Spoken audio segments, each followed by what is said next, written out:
사무엘하 6장 12절부터 19절 본문을 통해 찬양의 기쁨이라는 제목으로 하나님의 말씀을 증거하겠습니다. 지난주에 이제 본문에 그런 내용이 있었죠. 다윗이 아미나답의 집에서 하나님의 계회를 가지고 옮겨오려고 하는데 그것을 레위인들에게 매개하지 않고 하나님 말씀대로 하지 않고 블레셋 사람들이 하는 것처럼 술에 그냥 얹어서 오려고 했습니다. 근데 그때 짐승들이 뛰었고 그 괴가 흔들리려고 하자 우사가 그것을 붙잡아서 그때 즉사했습니다. 그래서 다윗이 깨달았습니다. 하나님이 기뻐하지 않는 방법이었구나. 그래서 그것을 이제 오벳 에돔의 집에 잠시 갖다 두었습니다. 근데 놀랍게도 그 하나님의 언약궤가 오벳 에돔의 집에 석 달 동안 머물렀는데 그 석 달 동안 오벳 에돔의 집이 그 자녀들이 큰 복을 받았습니다. 11절 말씀 함께 읽어보겠습니다. 여호와의 궤가 가드 사람 오벳 에돔의 집에 석 달을 있었는데 여호와께서 오벳 에돔과 그의 온 집에 복을 주시니라. 여러분, 하나님은 우리에게 복을 주시는 분이십니다. 우리가 지금 찬양하고 우리가 예배드리는 이 하나님은 온 천지를 창조하실 능력이 있으시고 우리를 죄와 사망에서 구원하실 사랑으로 충만하신 분입니다. 그래서 그분의 임재를 사모하고 그분의 임재 가운데 거하는 사람에게는 하나님이 주시는 큰 복이 있습니다. 그래서 이제 다윗이 이제 하나님께서 그 노여움을 푸셨구나. 이번에는 내가 하나님의 뜻을 따라 언약궤를 옮겨야겠다라고 생각을 했습니다. 그리고 언약궤를 잘 옮겼습니다. 그때 이 다윗이 언약궤가 다윗성으로 들어오는 때에 어떻게 행동하는지 14절 말씀 한번 같이 읽겠습니다. 다윗이 여호와 앞에서 힘을 다하여 춤을 추는데 그때 다윗이 배 에봇을 입었더라. 다윗이 여호와 앞에서 무엇을 했습니까? 춤을 췄습니다. 그런데 어떻게 춤을 췄습니까? 힘없이 춤을 춘 게 아니라 힘을 다해서 춤을 춘 겁니다. 제가 대학생 때 휴학을 하고 한국에서 대학 다닐 때 일본으로 1년간 어학연수를 간 적이 있습니다. 거기 한국 선교사님이 일본 사람들을 데리고 목회를 하셨는데 그 일본 청년 중에 한 명이 예수님을 믿고 나서 그 전에 아마 음악을 했던 친구 같아요. 머리도 노랗게 물들이고 벌써 지금 한 30년 전인데 그렇게 다니는 친구였는데 예배가 끝나고 나면 한번 이렇게 찬양을 하는데 그때 앞에서 이 찬양팀 일원 중에 한 명인데 막 춤을 췄습니다. 그런데 이렇게 좀 신령해 보이는 춤이 아니라 우리가 말하는 막춤 있잖아요. 막 이렇게 추는데 제가 보기에는 조금 거슬리는 부분도 있었지만 그 사람의 심령 속에는 기쁨이 있었기 때문에 막 춤을 추는 거예요. 매 주마다 예배가 끝나면서 마지막 찬양을 할 때. 그래서 이 다윗이 춤추는 이 이야기를 묵상하면서 그때 그 청년의 모습이 생각이 났습니다.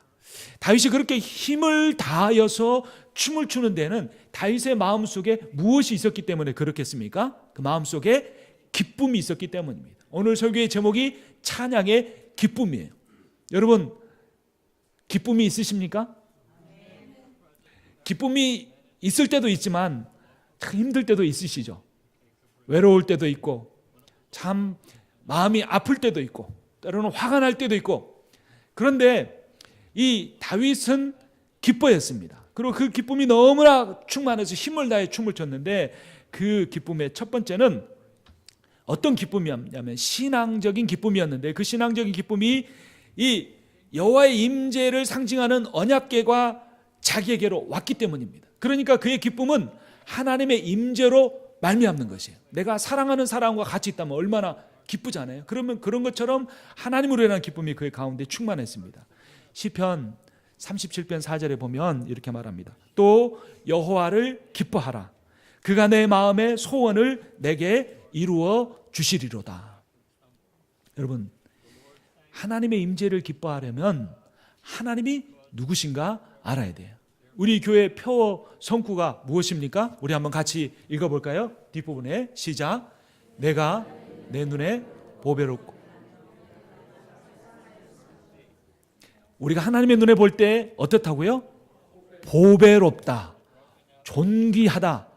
보배는 뭡니까? 루비, 사파이어, 다이아몬드 같은 그런 보석, 그 보석 같은 존재라는 겁니다. 존귀하다는 건 뭡니까? 우리가 낮은 신분이 아니라 천한 신분이 아니라 높은 신분이라는 거예요. 누구 앞에서 그렇다는 겁니까? 하나님 앞에서. 그러니까 나를 그렇게 여기시는 하나님과 함께하고 그 하나님의 임재를 경험하는 것은 우리에게 큰 기쁨인 겁니다. 사실 이민 생활을 하면서 그렇게 기뻐할 일이 얼마나 많습니까? 새벽부터 나가서 일하고 저녁 늦게까지 일하고 주말에도 일하고 또 그렇게 땀 흘려 수고해서 일한 만큼 많은 열매를 얻지도 못하는 것이 사실입니다. 인간관계도 다 원만하는 것이 아니라 또 괜찮아지는 것 같으면 또 어렵게 하는 사람이 생기고 그 가운데서 갈등을 겪게 되고 마음이 괴로울 때도 있습니다. 여러분, 그렇기 때문에 우리가 세상 가운데서 기쁨을 찾으려고 하면 우리의 기쁨은 지속되기가 어렵습니다. 그러나 다윗처럼 그 신앙적인 기쁨, 여호와의 임재로 말미암는, 여호와의 괴가 들어옴으로 말미암는 그 기쁨은, 우리는 그 기쁨은 영원한 것이고 아름답고 지속적인 것입니다. 그 하나님을 기뻐하라. 그가 내 마음의 소원을 내게 이루어 주시리라고 시편 말씀이 증거하였습니다. 두 번째 다윗의 기쁨은 어떤 기쁨이냐면 언약궤가 상징하는 두 번째 의미, 신정 정치. 그러니까 다윗이 왕이지만 다윗이 인간의 지혜와 능력을 가지고 이스라엘을 다스리려고 하면 두려움과 염려가 앞섰을 것입니다. 그런데 여호와의 언약궤를 다윗성으로 가져옴으로써 내가 이 나라를 다스리는 것이 아니라 살아계신 하나님이, 지혜로우신 하나님이 이 나라를 다스릴 것이다라고 주님께 맡겨드리는 겁니다. 사실 우리의 인생을 힘들게 하고 어려운 것은 책임감 때문입니다. 내가 가장으로서 내 가정을 책임져야 한다는 사실, 내 자녀가 어릴 때는 어릴 때대로, 내 자녀가 성장했을 때는 성장했을 대로, 심지어 결혼하고 나서도 자녀에 대한 부모의 책임감이 우리에게 있어서 그 자녀가 경제적으로 잘 사는지, 사회적으로 잘 누리고 사는지, 영적으로 신앙 가운데 사는지, 이러한 책임감들이, 또 교회에서 내가 맡은 일들에 대한 책임감, 직장 생활, 한국 같았으면 일찍 은퇴할 수도 있는데 늦게까지 일해야 되는 그 직장 생활이나 비즈니스로 인한 그 책임감이 우리를 힘들게 합니다. 근데 여러분, 하나님은 우리를 구원해 놓으시고 이제 이후로는 네가 알아서 해라 라고 말씀하시는 분이 아니고 우리의 삶에 함께 하시며 내가 가지고 있는 모든 그 책임을 감당해 주시는 하나님이십니다. 이사야서 49장 13절은 이렇게 말합니다. 하늘이여 노래하라, 땅이여 기뻐하라, 산들이여 즐거이 노래하라. 여호와께서 그의 백성을 위로하셨은즉 그는 고난당한 자를 긍휼히 여기실 것입니다 라고 선포하고 있습니다. 하나님이 우리를 대신해서 우리의 인생을 다스려 주시고 주관해 주신다는 겁니다. 인생을 살아가면서 책임감으로 인하여 고통받는 우리의 마음을 위로해 주시고 힘들어하는 우리를 긍휼히 여겨주시는 하나님이시라는 겁니다. 여러분, 지금도 하나님은 우리의 외로운 마음, 우리의 상처 입은 마음을 위로해 주시기를 원하십니다. 하나님 우리를 긍휼히 여기십니다. 그러니까 혼자 외로워하지 말고, 혼자 힘들어하지 말고 긍휼과 자비가 풍성하신 하나님과 깊은 교제를 나누며 기도하며 하나님 앞에 찬양을 드려야 합니다. 그리고 그 주님께서 내 삶의 주변에서가 아니라 내 삶에 멀리 계시는 것이 아니라 내 마음속에 들어오셔서 나를 다스릴 수 있도록 해드려야 합니다. 그 내 마음의 중심에 하나님이 계시고 내 인생의 목적이 하나님이 되시는 그 상태가 찬양이라고 할 수 있습니다. 하나님을 하나님답게 대해드리는 것, 하나님의 그 영광을 높여드리는 것, 그것은 바로 그분을 내 마음의 중심으로, 내 인생의 목적으로 삼는 것입니다. 다윗은 그러한 신정정치, 하나님이 다스리는 기쁨이 가득했기 때문에 온 마음을 다하여 춤을 출 수가 있었습니다. 세 번째, 이 다윗이 힘을 다하여 춤을 춘 그 기쁨은 온 이스라엘 백성이 여호와의 궤를, 여호와의 임재를 사모했는데 그 일이 성취되었기 때문입니다. 사무엘상 오늘 사무엘상 7장 2절을 보면 이렇게 말합니다. 궤가 기앗 여아림에 들어간 날로부터 20년 동안 오래 있은지라 이스라엘 온 족속이 여호와를 사모하니라. 이 여호와의 언약궤가 엘리의 두 아들 홈니와 비느하스에 의해서 블레셋과의 전쟁에 나갔는데 그들은 하나님을 신뢰하지 않으면서 하나님의 언약궤를 통해 전쟁만 이기려고 했습니다. 그때 블레셋 군사에 의해서 언약궤가 빼앗겼고 블레셋을 다니다가 나중에 돌아와서 이 기앗 여아림에 머물게 되었고 20년 동안이나 그곳에 방치되었던 겁니다. 온 이스라엘 백성은 그 하나님의 임재를 사모했고 그 하나님의 임재를 상징하는 여호와의 언약궤를 다시 그들이 맞이하기를 원했던 것입니다. 여러분, 우리 제1한인 장로교회가 가장 꿈꾸고 바라야 할 일은 무엇일까요? 숫자적으로도 하나님께서 많은 복을 주셔서 많은 분들이 우리 교회 가운데 오셨습니다. 작년보다 경제적으로도 재정적으로도 많은 여유가 생긴 것이 사실입니다. 그러나 정말로 중요한 것은 사람의 수나 경제적인 재정적인 여유가 아니고 무엇입니까? 우리 제1한인 장로교회 온 성도들이 하나님의 임재를 사모하는 것입니다. 이 가운데 성전에 마당만 받고 가는 사람이 단 한 명도 없고 이 교회 안에 들어오면 여호와의 임재를 충만히 느끼고 하나님이 나를 사랑하시는구나, 내가 이민 생활 가운데 미국 이 시골에 던져진 사람이 아니라 하나님이 나를 눈동자와 같이 지켜주시고 사랑하시는구나, 나를 돌보시는구나, 그분이 나를 궁극적으로 구원하기 위하여 이 땅에 다시 오실 것이구나라는 그 기쁨에 충만해서 돌아갈 수 있어야 할 것입니다. 우리 제1한인 장로교회가 성령으로 충만하고 여호와의 임재로 충만한 그런 교회가 돼야 되는데, 이제 다윗은 이스라엘의 왕으로서 온 이스라엘이 사모하는 그 일이 이루어졌기 때문에 기뻐했던 겁니다. 다윗이 그렇게 힘을 다하여 춤추었던 것은 그 안에 신앙적인 기쁨이 있었고 신정 통치의 기쁨이 있었고 온 민족의 염원이 이루어지는 민족적인 기쁨이 있었기 때문입니다. 그는 그 기쁨을 온 힘을 다한 춤으로 승화하였습니다. 여호와 앞에서 뛰놀며 춤을 추었습니다. 그런데 그 모습을 지켜보는 사람들 중에 굉장히 불만스러운 마음을 가지고 있는 한 사람이 있었습니다. 16절 말씀 우리 함께 읽겠습니다. 여호와의 궤가 다윗성으로 들어올 때에 사울의 딸 미갈이 창으로 내다보다가 다윗 왕이 여호와 앞에서 뛰놀며 춤추는 것을 보고 심중에 그를 업신 여기니라. 미갈은 이 다윗의 아내입니다. 왕비죠. 그런데 그 다윗이 그 춤추는 것을 보고 어떻게 여겼습니까? 마음속으로 업신 여겼습니다. 다윗이 한참 춤을 춘 다음에 17절을 보면 제물을 하나님 앞에 바칩니다. 18절 19절을 보면 온 이스라엘 백성들에게 떡과 고기와 건포도 덩이를 나누어 줍니다. 그리고 나서 이제 백성들이 다 돌아간 뒤에 가족들을 축복하기 위해서 가족들에게 옵니다. 그때 미갈이 다시 자기 마음속에 있던 그 생각을 다윗에게 이렇게 표현합니다. 20절 함께 읽겠습니다. 다윗이 자기의 가족에게 축복하러 돌아오매 사울의 딸 미갈이 나와서 다윗을 맞으며 이르되 이스라엘 왕이 오늘 어떻게 영화로우신지 방탕한 자가 염치 없이 자기의 몸을 드러내는 것처럼 오늘 그의 신복의 계집종의 눈앞에서 몸을 드러내셨도다 하니. 미갈이 이 다윗의 찬양과 춤을 폄하하는 이유는 크게 두 가지였습니다. 첫 번째 이유는 뭐냐면 미갈이 자기 가문의 멸망의 원인이 다윗에게 있었다고 보았기 때문입니다. 여러분 20절 앞부분을 보면 미갈을 어떻게 소개하고 있습니까? 누구의 딸이라고 말합니까? 사울의 딸이라고 말합니다. 이미 망한 가문입니다. 그리고 다윗의 아내입니다. 그런데 성경 기자는 다윗의 아내 미갈이라고 말하지 않고 사울의 딸 미갈이라고 말하고 있습니다. 아직도 그 미갈의 정체성이 하나님 나라에 있지 않고 세상 나라 가운데 있다는 것을 보여주는 것입니다. 여러분 20년 동안 하나님의 궤가 누구 집에 있었다고 했습니까? 아미나답의 집에 있었다고 그랬습니다. 3절 말씀 6장 3절입니다. 함께 읽겠습니다. 그들이 하나님의 궤를 새 수레에 싣고 산에 있는 아미나답의 집에서 나오는데, 거기까지. 자, 아미나답의 집이 어디에 있었습니까? 산에 있었습니다. 4절에도 보면 산에 있는 아미나답의 집이라고 말합니다. 왜 집이 산에 있었는지 평지에 있었는지 해변가에 있었는지 그것을 강조할까요? 이 산이라고 하는 단어는 히브리어로 기브아인데, 기브아는 산이라고 번역할 수도 있지만 사울이 수도로 삼았던 도시 기브아를 가리킨다고도 볼 수 있습니다. 사무엘상 15장 34절을 보면 이에 사무엘은 라마로 가고 사울은 기브아 자기의 집으로 가니라.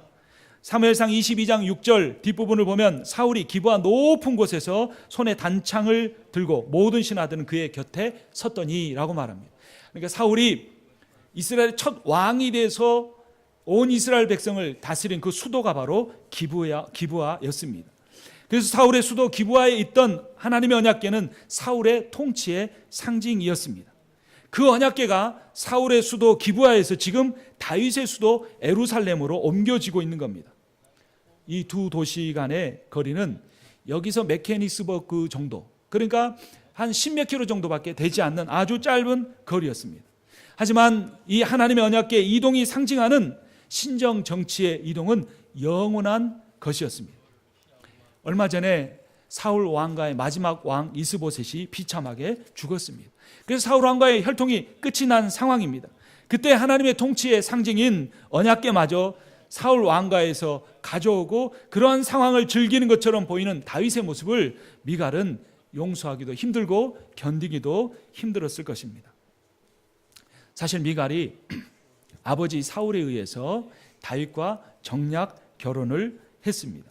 하지만 처음에는 이 미갈도 사울을 사랑했습니다.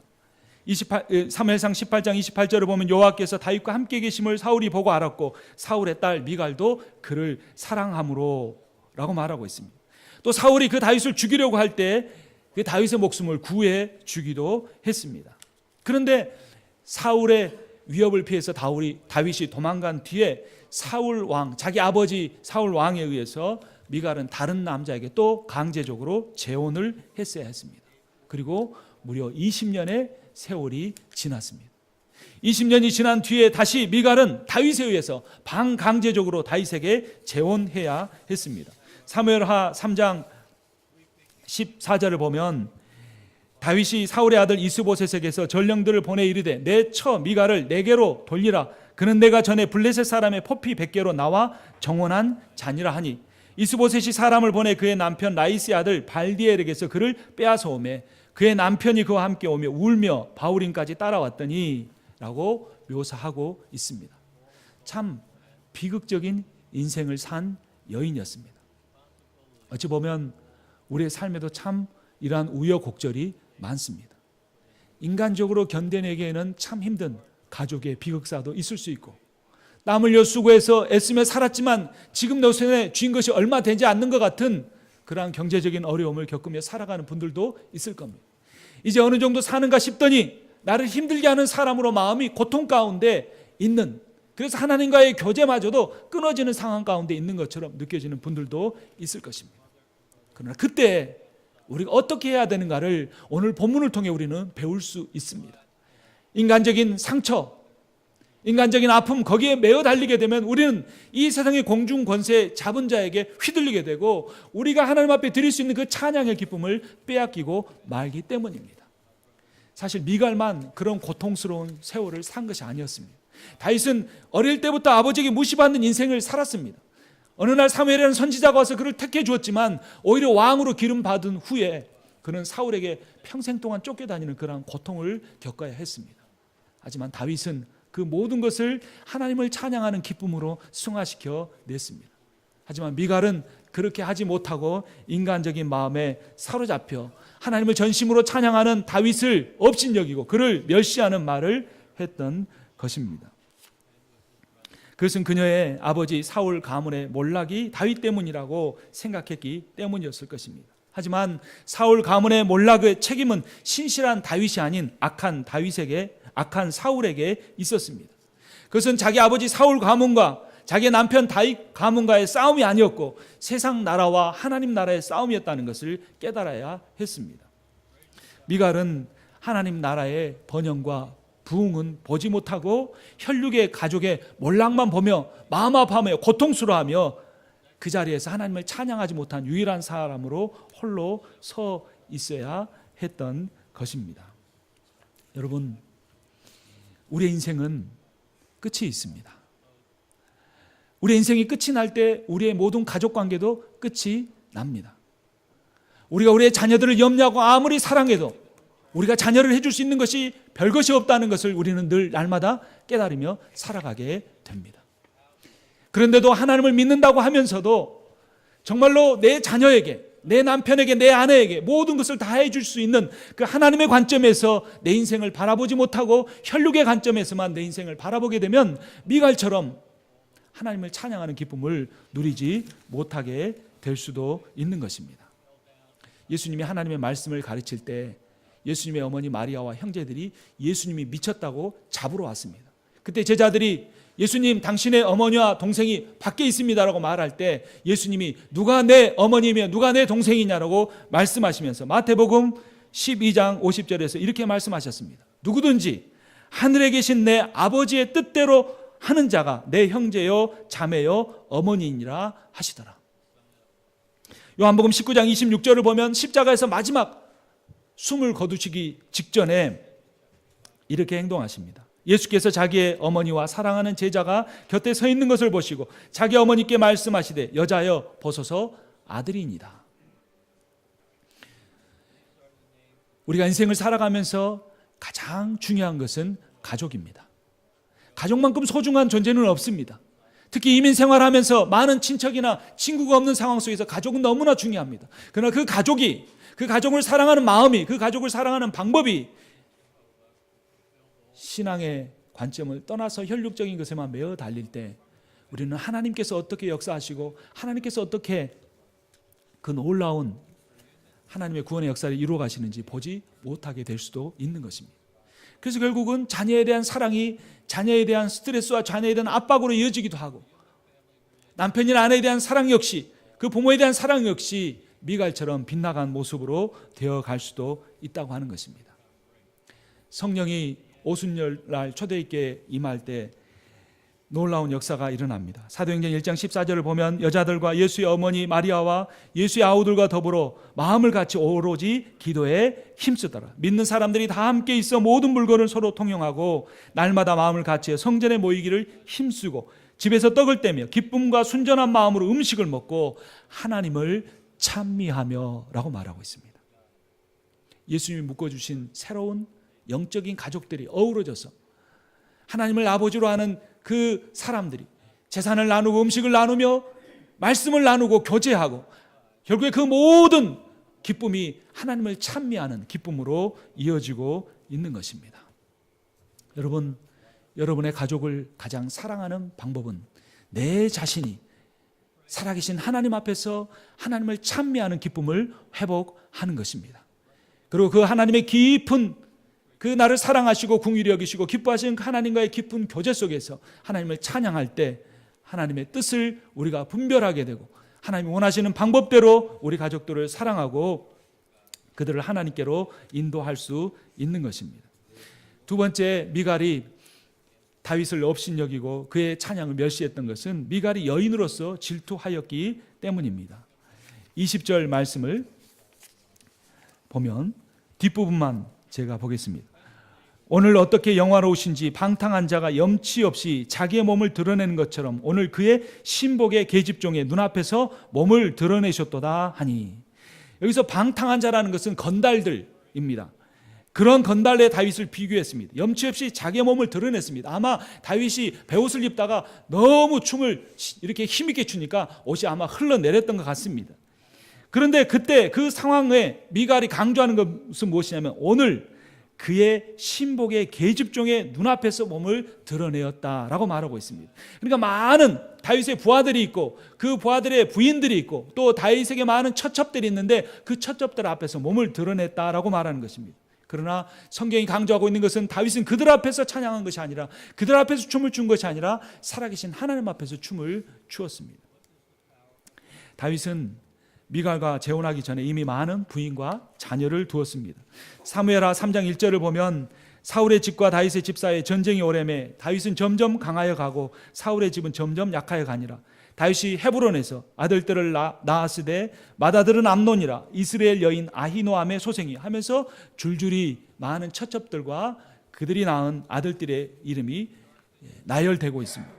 예루살렘이 온 이후로도 사무엘하 5장 13절 14절을 보면 수많은 또 처첩들과 자녀들의 이야기가 기록이 되었습니다. 미갈은 20년의 세월을 함께했던 남편을 빼앗기고 다시 다윗에게 돌아왔지만 다윗에게는 수많은 처첩들이 있었고 그 처첩들이 낳은 아들들이 있었습니다.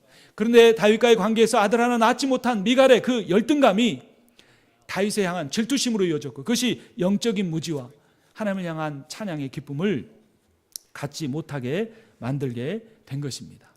여러분, 찬양의 기쁨을 회복할 수 있는 사람은 자기의 자존감을 사람들과의 관계 속에서 찾지 않고 살아계신 하나님 아버지께서 나를 어떻게 보시는가의 관점에서 자기의 자존감을 회복하는 것입니다.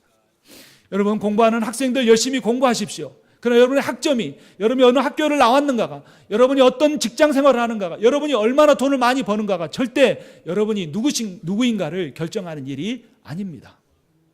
직장에 다니시는 분들, 비즈니스 하시는 분들, 그것을 위해 많은 예를 쓰고 노력을 하지만 내가 얼마나 비즈니스로 확장했느냐가, 내가 어떤 직장에 다니느냐가 내가 누구인가를 결코 말해 주는 것이 아닙니다.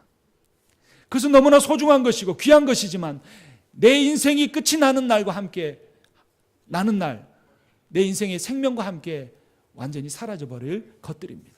그러나 영원한 나의 자존감이 있으니 그것은 살아계신 하나님이, 온 천지 만물을 지으신 하나님이 나를 존귀하다고 여겨주시는 겁니다. 사람들은 내가 능력이 있고 가진 것이 있고 그들에게 베풀어 줄 때 나에게 와서 친절히 베풀고 나 함께 하기를 원하지만 그런 것들이 사라지면 다 함께 떠날 사람들입니다. 그러나 살아계신 하나님만큼은 내가 부유할 때나 가난할 때나, 내가 사람들에게 존경을 받을 때나, 사람들에게 따돌림을 당하고 소외를 당할 때나 나와 함께 하시고 나를 사랑하시는 하나님이십니다. 제가 미갈이라도 자존감이 약해졌을 것입니다. 나는 왜 사울과 같은 아버지를 만났을까? 나는 왜 다윗과 같은 남편을 만났는데 그와 함께하지 못하고 다시 다른 사람에게 가야 했을까? 또 20년을 살았는데 왜 다윗은 나를 불러내야 했을까? 나와 다시 재혼한 다윗은 왜 이렇게 많은 처첩들을 건드리고 있는가라는 인간적인 조건에서 자신을 바라보았던 미갈은 결코 하나님을 찬양하는 기쁨을 가질 수 없었습니다. 여러분 오늘 예배 시작할 때, 찬양할 때 여러분의 마음에 기쁨이 있었습니까? 예배 중에 드리는 찬송 가운데 그 가사를 마음 깊이 음미하면서 그래서 자신의 신앙 고백으로 하나님 앞에 드리고 있습니까?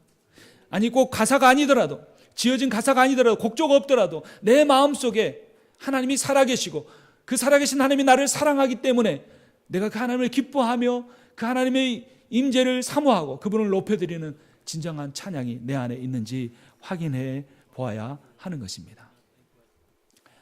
미갈은 그렇게 하지 못했습니다. 인간적인 삶의 고난과 역경과 상처를 이겨내지 못하고 끝까지 하나님을 찬양하지 않고 다윗을 멸시하는 말만 했고 그의 인생은 이렇게 끝이 나고 맙니다. 20절 말씀 함께 읽겠습니다. 그러므로 23절 함께 읽겠습니다. 그러므로 사울의 딸 미갈이 죽는 날까지 그에게 자식이 없으니라. 아마도 다윗은 미갈과 그 이후로 함께 잠자리를 하지 않은 것 같습니다. 그리고 자녀를 낳지 못하고 그대로 그의 인생은 끝이 나고 말았습니다. 오늘 본문을 보면 미갈은 하나님 앞에 전심으로 찬양하지 못했고 다윗은 찬양했지만 다윗도 처음부터 하나님을 온전히 찬양한 것은 아니었습니다. 첫 번째 찬양은 온갖 악기를 동원하였고 여호와 앞에 산 것이라고 성경이 분명하게 묘사하고 있지만 그 이후에 일어난 일은 너무나 비극적인 일이었습니다. 먼저 5절을 함께 읽겠습니다. 다윗과 이스라엘 온 족속은 잣나무로 만든 여러 가지 악기와 수금과 비파와 소거와 앙금과 제금으로 여호와 앞에서 연주하더라. 시편에서도 수금과 비파를 가지고 손뼉치며 하나님을 목소리로 찬양하라고 했고 그대로 했습니다. 그러나 그 찬양에 대한 내용은 순종했지만 말씀에는 순종하지 않았습니다. 수레에 끌지 말고 어깨에 메고 가라 그랬고 아무나 하지 말고 레인에 의해서 하라고 했는데 그렇게 하지 않았습니다. 그래서 어떤 일이 일어납니까? 6절, 7절을 보면 그들이 나곤의 타작마당에 이르러서는 소들이 뛰므로 웃사가 손을 들어 하나님의 궤를 붙들었더니 7절 같이 읽습니다. 여호와 하나님이 웃사가 잘못함으로 말미암아 진노하사 그를 그곳에서 치시니 그가 거기 하나님의 궤 곁에서 죽으니라. 다윗이 웃사의 죽음을 통해 세 가지 것을 고칩니다. 첫 번째는 죽음 이후에 언약궤를 수레가 아닌 레위인에서 메어서 운반합니다. 그리고 언약궤를 운반하기 전에 하나님 앞에 제사를 드립니다. 그리고 마지막 다윗이 제사장만 입는 에봇을 입고 하나님 앞에 찬양하며 나아갔습니다. 그때 온 백성이 나팔을 불고 환호합니다. 14절, 15절 말씀 함께 읽겠습니다. 다윗이 여호와 앞에서 힘을 다하여 춤을 추는데 그때 다윗이 베옷을 입었더라. 다윗과 온 이스라엘 족속이 즐거이 환호하며 나팔을 불고 여호와의 궤를 메어 오니라.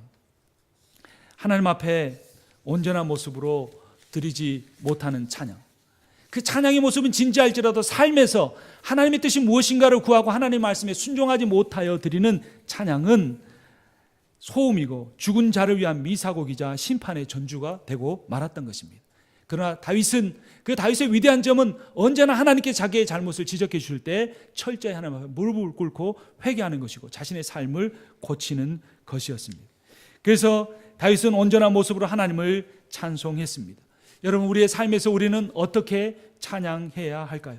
첫 번째, 정해진 곡조와 가사를, 목소리와 악기를 통해 하나님을 높이시기를 바랍니다. 여러분, 우리 교회 예배는 10시 40분부터 드립니다. 10시 40분부터 11시까지는 신교실에서 있어도 되는 시간이 아니고 그때부터 예배가 시작하니까 먼저 오셔서 하나님 앞에 찬양을 드려야 합니다. 두 번째는 개인의 마음과 고백으로 하나님을 높이는 찬양을 드려야 합니다. 여러분, 함께 있을 때는 찬양할 수 있습니다. 여러분, 다윗도 그렇게 하지 않았습니까? 근데 그것이 아니라 내 마음속으로 고백으로 드리는 찬양이 가장 중요합니다. 마지막 세 번째는 내 실제의 삶에서 하나님의 성품을 담고 하나님의 계획에 순종하는 삶으로 주님을 찬양해야 합니다. 제 마음속에 갖는 가장 두려움은 말씀을 전할 때는 큰 목소리로 무엇이 옳은 삶인지를 외치면서 설교하는 시간이 끝이 나고 예배 시간이 끝이 나면 내 삶에서는 내 마음대로 살아가는 자신을 발견할 때 가장 큰 두려움을 갖습니다. 여러분, 삶과 예배의 모습이 일치하는 찬양의 기쁨을 우리가 회복해야 할 것입니다. 찬양은 낙심을 소망으로 바꿉니다. 찬양은 영원한 만족과 기쁨을 우리에게 줍니다. 찬양은 우리로 하여금 복음을 높이며 영혼을 구원한 일에 앞장서게 합니다. 그래서 다윗은 시편 63편 4절 5절에서 이렇게 고백했습니다. 이러므로 나의 평생에 주를 송축하며 주의 이름으로 말미암아 나의 손을 들리라. 골수와 기름진 것을 먹음과 같이 나의 영혼이 만족할 것이라. 나의 입이 기쁜 입술로 주를 찬송하리로다. 곡조 있는 노래와 가사로 하나님을 찬양할 뿐만 아니라 마음속 깊이 신앙 고백으로 하나님을 찬송하고 매일의 삶 속에서 하나님의 임재를 구하고 그분을 높여드리는 순종하는 삶을 통해 하나님을 찬양하고 그 찬양의 기쁨을 누리는 여러분과 제가 되기를 주님의 이름으로 축원합니다. 살아계신